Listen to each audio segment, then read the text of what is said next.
سامعین ناظرین، infection control society آپ کی صحت کے لیے، آپ کی آگاہی کے لیے مضامین آپ کی سماعت کے لیے پیش کرتی ہے۔ آپ کا میزبان ڈاکٹر حسن نواب آپ کی خدمت میں حاضر ہے۔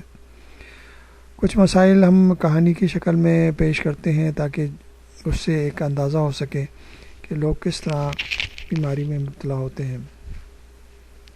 یہ ایک شخص کی کہانی ہے، محبت کہان، جس کی زندگی طرز زندگی کا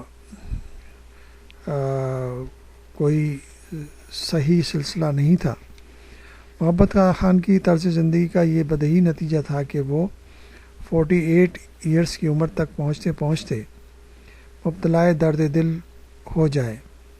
یہی درد دل اسے ڈاکٹرز کے حلقے میں لے آیا اور طبی آزمائشوں ڈائگنوسٹک طریقوں سے پتہ چلا کہ اس کے دل کی 2 سرخ رگیں تو بالکل بند ہو چکی ہیں اور تیسری بند ہونے کے قریب ہے۔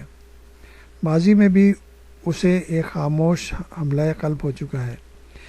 دراصل اس کی زندگی گزارنے کا راستہ مقتل سے گزر کر کنارہ موت تک پہنچتا تھا۔ وہ آرام کی پرواہ کیے بغیر مسلسل گھنٹوں کام کرتا رہتا تھا۔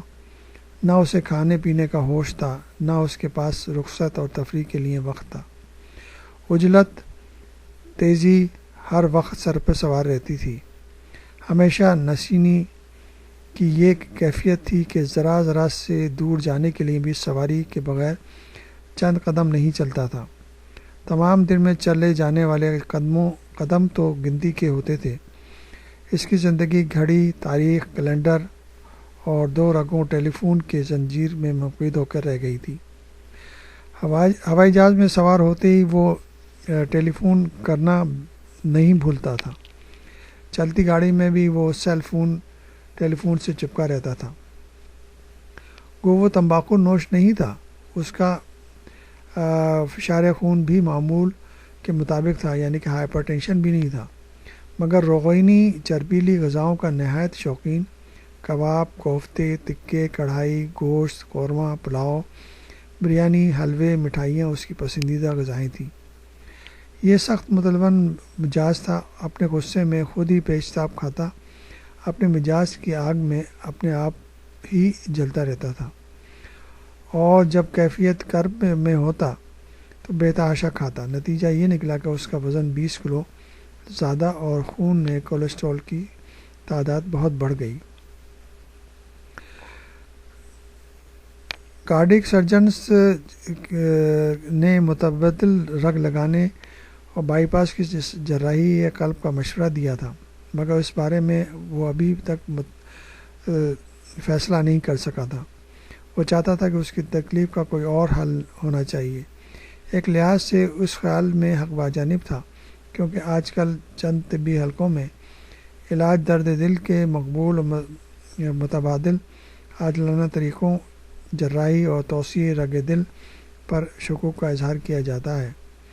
معالجین کا خیال ہے کہ ان طریقوں سے شکایت اور علامات کا ازالہ تو ہو جاتا ہے، مگر اصل اسباب مرض کی طرف کماکہ توجہ نہیں دی جاتی۔ یہ اسی طرح ہے جس طرح کہ تمام گھرانہ پانی سے بھرے ہوئے فرش کو خشک کرنے میں لگا رہے، مگر کسی کو یہ خیال نہ آئے کہ جس ٹوٹی سے پانی بہہ رہا ہے اسے بھی کوئی بند کر دے۔ یہ عام مشاہدہ ہے کہ جراحی قلب کے بعد 5 سال کے اندر زیادہ تر مریض پھر سے انہی شکایت میں مبتلا ہو جاتے ہیں جن کے لیے یہ جراحی کی گئی ہے، یعنی پھر آ گئے وہیں پر جہاں سے چلے تھے ہم۔ توسیع رگ دل نے بھی یہ مسئلہ کما کا حل نہیں کیا، جس میں ایک غبارہ بردار نلکی رگ دل میں گزار کر تنگ اور مسدود جگہ تک لائی جاتی ہے، جہاں اس غبارے کو پھیلا کر تنگ جگہ کو کشادہ کیا جاتا ہے، کیونکہ ان کشادہ کی گئی رگوں میں سے 1/3 آئندہ 6 ماہ میں پھر بند ہو جاتی ہیں۔ وہ آج کل اس پیچیدگی کا سدباب کے لیے رگ کی کشادہ جگہ پر اسٹنٹ جال دار چھلا لگا دیا جاتا ہے تاکہ یہ جگہ پھر پچک نہ جائے، لیکن اس سے بھی مسئلہ پوری طرح حل نہیں ہو سکا۔ اس کو صحیح رکھنے کے لیے خون کو پتلا کرنے والی ادویہ بھی بعض اوقات تا زندگی استعمال کرنی پڑتی ہیں، جس کے اپنے مسائل ہیں۔ کولیسٹرول کم کرنے والی ادویہ کے فوائد اور محدود مضر ثانوی اثرات کثیر ہیں، یہ بھی گراں ہیں۔ بہت سے غریب ممالک میں تو یہ درآمد شدہ ادویہ اکثر مریضوں کے جیب و داماد سے باہر ہیں۔ اس لیے انتہائی ضروری ہے کہ قلب کے امراض کے بارے میں معلومات حاصل کر کے اپنے آپ کو، اپنے طرز زندگی کو بہتر رکھا جائے اور طرز زندگی کو چینج کر کے اپنی زندگی کو آسان بنایا جائے، تاکہ آپ درد دل اور درد دل کی بیماریوں سے محفوظ رہ سکیں۔